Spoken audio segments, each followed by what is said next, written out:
Tak rád bych s váma sdílel první okamžiky, kdy jsem si nechal poslat přes kolegyni z Německa Netatmo Smart Lock.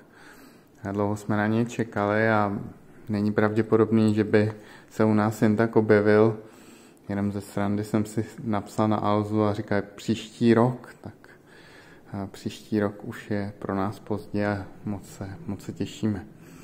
Když už jsem to objednával přes Německo, vypadalo to, že ten základní extension kit, aby se nám vešel na lock, by nám měl stačit, ale pro jistotu už jsem si poslal prodloužení při představě, že bych měl zase něco posílat přes Německo, by to mohlo trvat díl, takže radši máme i rozšíření, kdyby náhodou bylo zapotřebí a náš zámek byl moc krátký.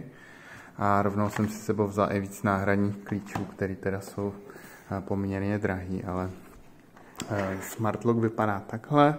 Budeme ho roztahovat a dávat na zámek, ale jako mám z toho radost, vypadá to hodně dobře. Ještě tady natočím klíče, které jsou samozřejmě součástí 3, proto na základě naší zkušenosti jsme objednali rovnou 3 další.